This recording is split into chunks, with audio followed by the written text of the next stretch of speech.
We're very pleased to have with us today Robert Shiller, author of the forthcoming book, The Subprime Solution, How Today's Global Financial Crisis Happened and What to Do About It.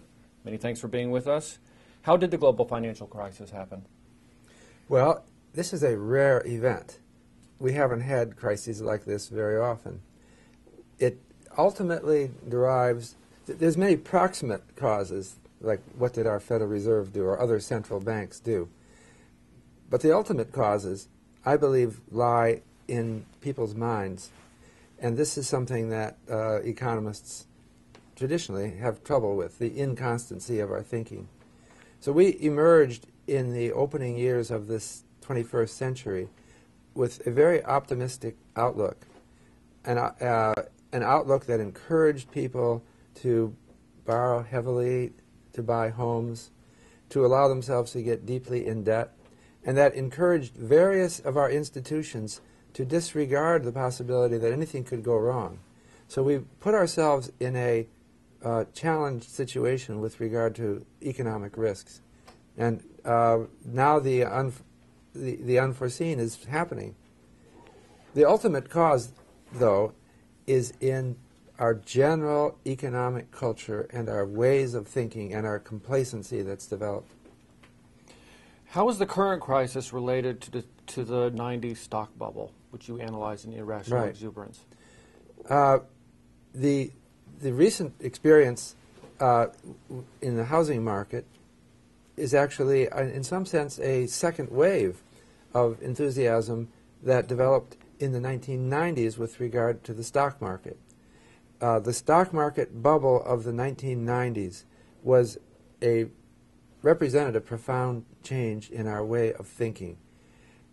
People redefined themselves in terms of who I am, what do I know, what is my strength and my personal identity.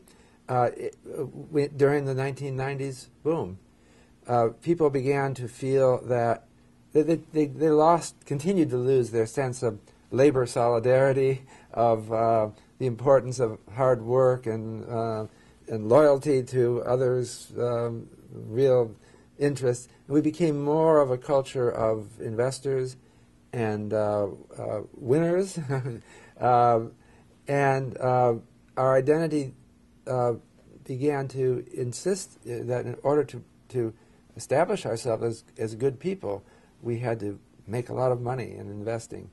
And so when the stock market boom ended after 2000, it had very hard to predict consequences, but it led, I believe, to a second round of enthusiasm that was more related to real estate. And but it led to, again, this complacency that in a time of enthusiasm, when you think, I've just discovered myself and I've discovered the route to my identity, establishing myself and my family as successful, it changes your whole mode of thinking, and it can lead to disregard of risks. I'm not talking just about individuals. I'm talking about whole businesses as well. After the collapse of the stock bubble, is there anything that policymakers could have done to have prevented the housing bubble? Well, it's very hard to adjust people's thinking. And I think we tend to overestimate what policymakers can do. History has a way of sweeping along and sweeping policymakers up along with everyone else. There was very little recognition of the situation in either the stock market or the housing boom as they happened. But I believe that there is something that policymakers really ought to be doing, and that is really confronting the situation with the advantage of modern financial theory, modern psychological, behavioral finance theory. And if we focus on the reality and the important issues, we can make big changes that will help prevent this kind of crisis in the future. Speaking of focusing on reality, what are you trying to accomplish in the new book, The Subprime Solution? Well, first of all, I want to convey the urgency of this problem. We are in a huge financial crisis.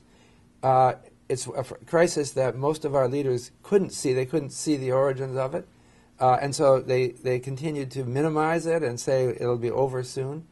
It is a huge crisis that really sets back everything that people do and has the potential to. And it seems to me that the key to the crisis is confidence. Ultimately, people have to have a sense that we're moving forward to a new and better world. And in order to keep that confidence going, I think that we should have innovations of the magnitude that we saw in the 1930s for the New Deal. That was a remarkable period in which things moved forward in an important way. And I think that that's what we ought to do now. We have a crisis. Let us respond with long-term fundamental thinking about how the economy can be transformed to be better and stronger in the future. You've cited Keynes' Economic Consequences of the Peace. That book has obviously had an influence on you. How is it relevant to our situation now?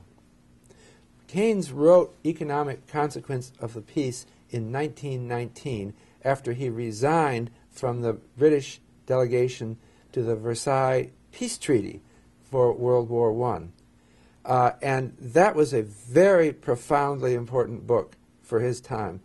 What he pointed out was that the peace treaty that was being hammered out by the victorious countries of World War I was excessively harsh on the vanquished, the Germans, and he recognized that they would not be able to pay what was being required of them, and that there would be tremendous resentment, and that this resentment should be the focus of things going forward.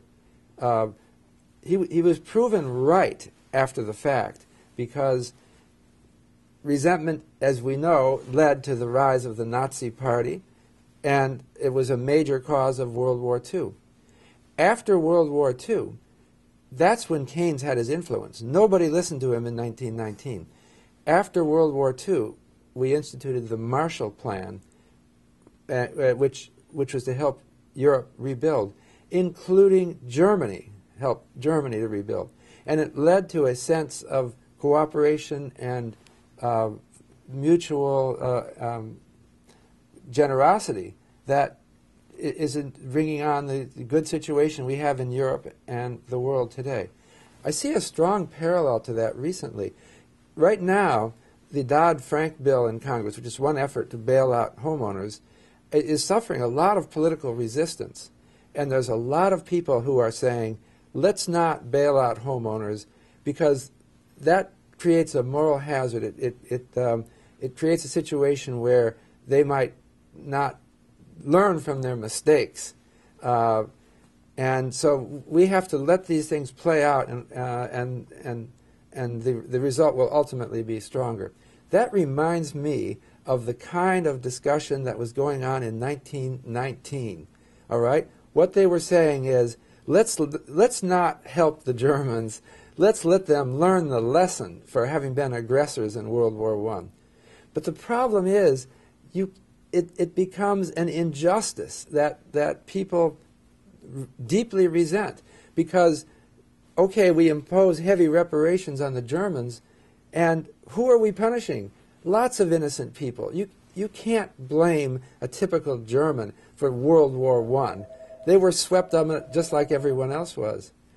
It's the same situation now. We can't blame homeowners for the problems that happened in the mortgage market recently. And we can't say we're going to punish them and let them fall as they may to teach them a lesson.